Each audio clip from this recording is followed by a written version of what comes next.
Y estamos con el licenciado Marcelo Godoy, que es director de la carrera de Psicología de la Universidad de Flores. Bueno, tiene un máster internacional también vinculado con su especialidad.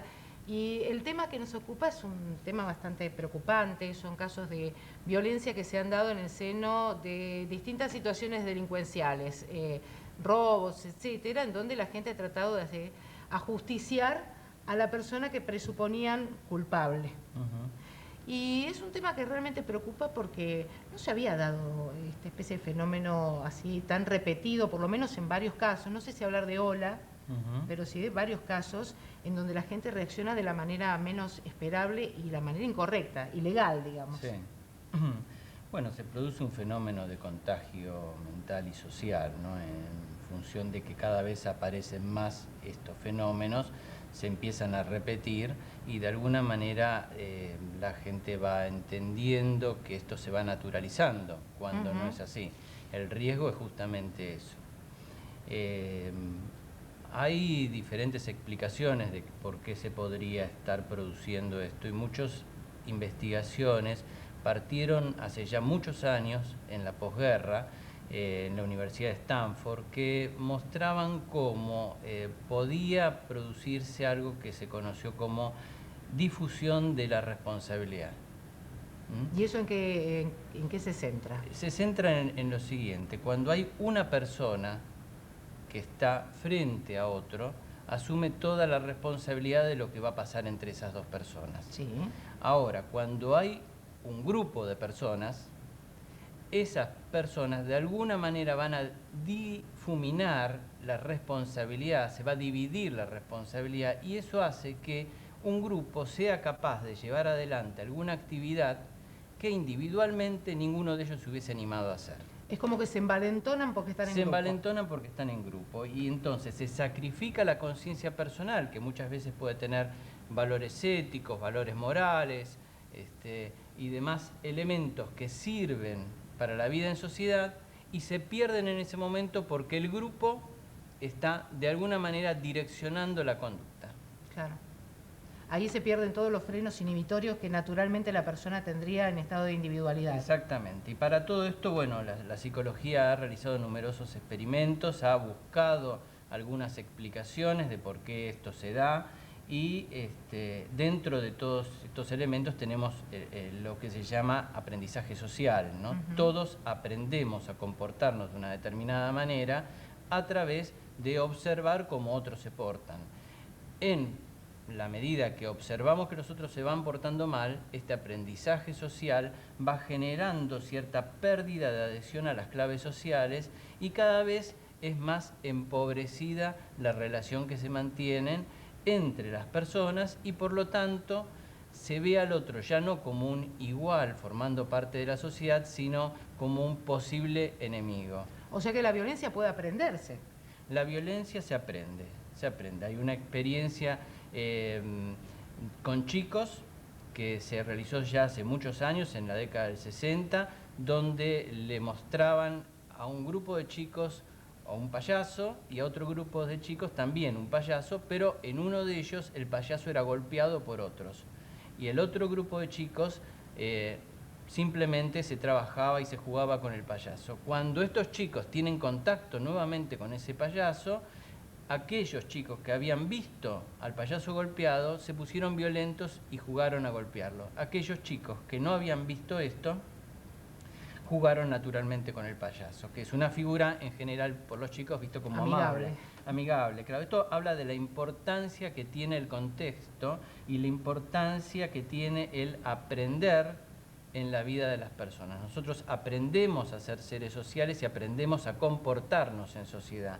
En la medida que aparecen más y más inundados imágenes y representaciones que naturalizan la violencia, esto reduce el nivel de reactividad y por lo tanto alguien con mínimo grado de alteración ya puede generar una conducta agresiva.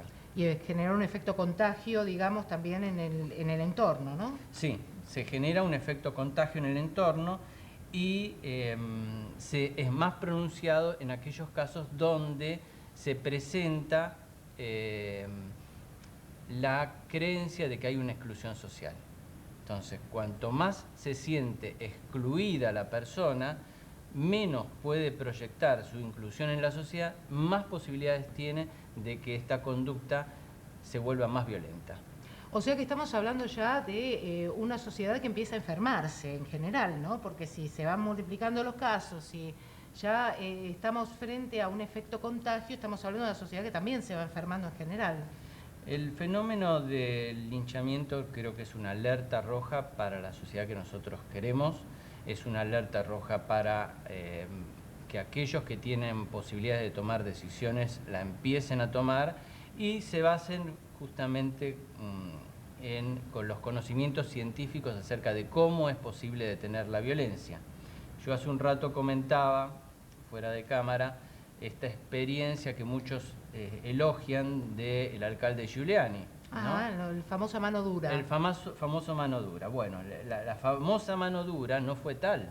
O sea, ellos lo que plantearon primero era la necesidad de contar con comunidades limpias, ordenadas y respetuosas.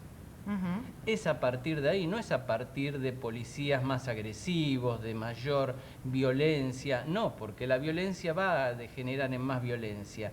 Era la gente que vive en lugares ordenados, limpios y respetuosos, tiende a acatar mayor las reglas y por lo tanto ser más cuidadoso.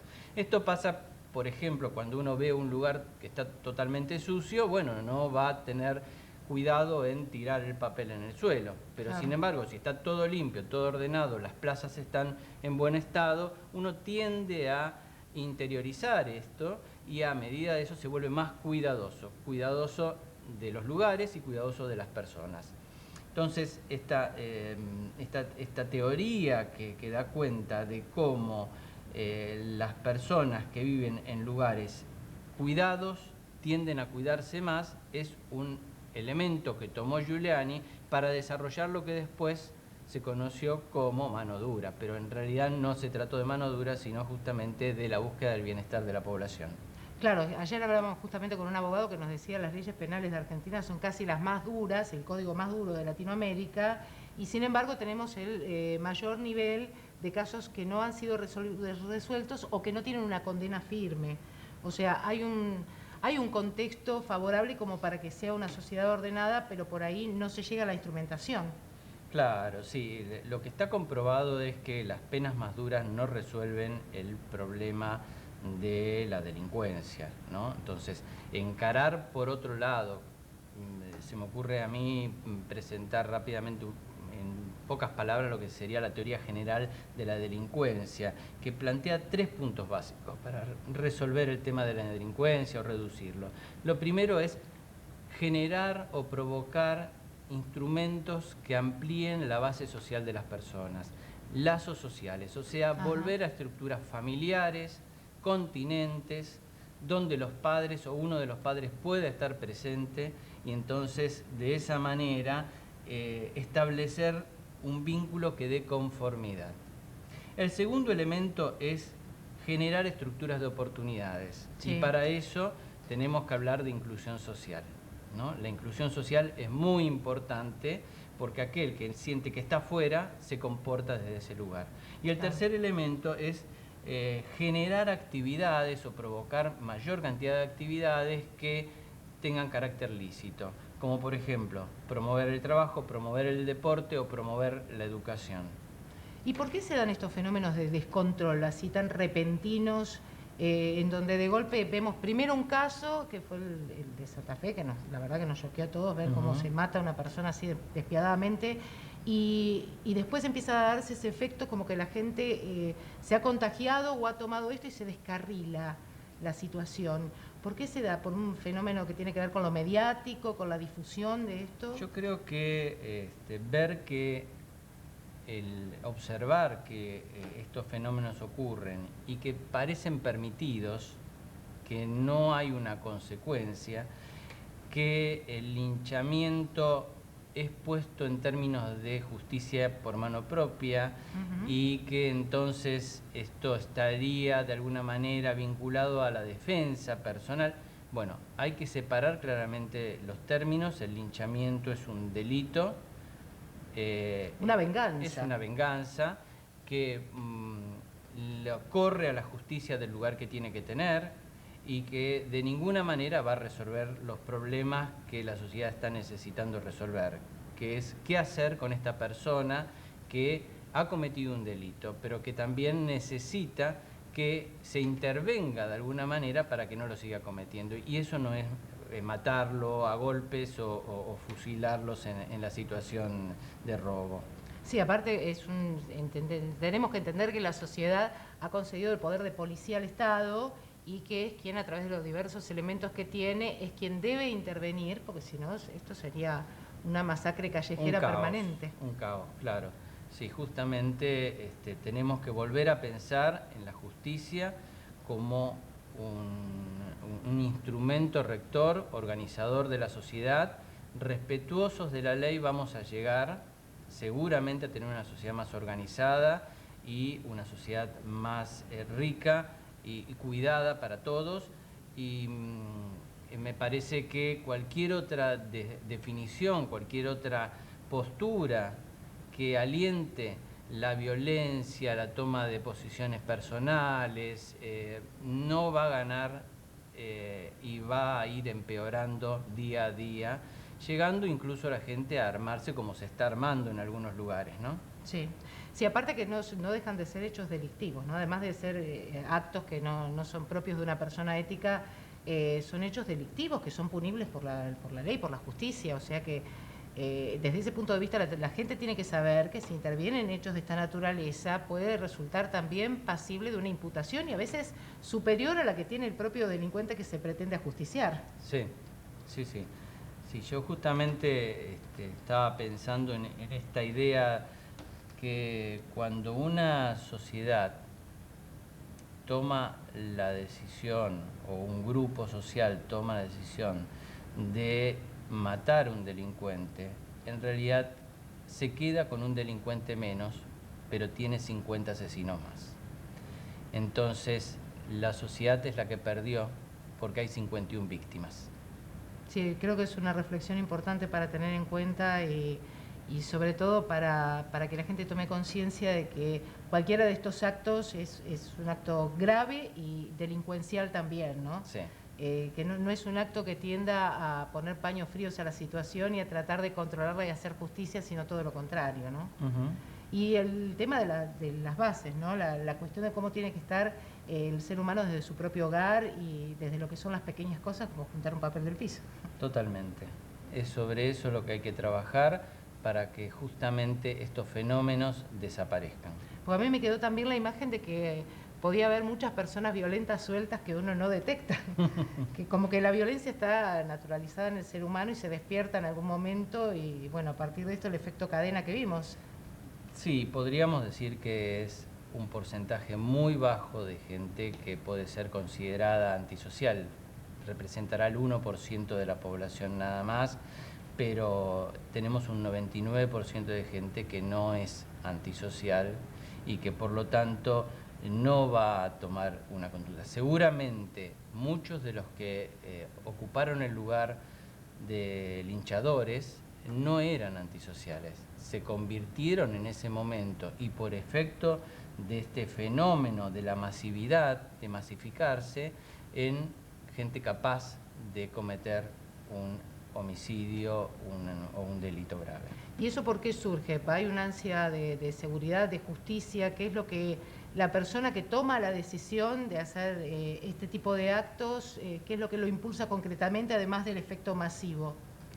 Bueno, en general lo que observamos es que hay cierto background de elementos cognitivos, pensamientos que van a ir fundamentando y van a dándole piso a la situación, o van preparando a esa persona para.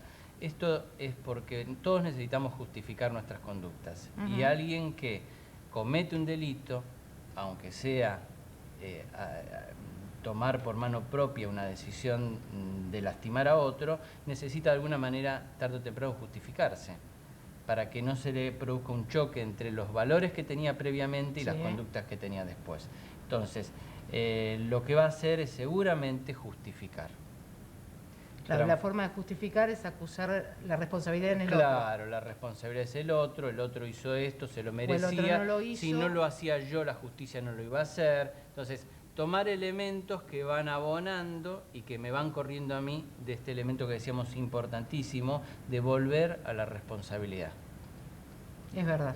Es eso lo que nos falta. Gracias, licenciado. Le quería preguntar porque sabemos que desde la Universidad de Flores se está dando un taller importante que tiene que ver con un servicio de asistencia a discapacitados. ¿Nos podría contar un poquito ya para cerrar? Con todo gusto.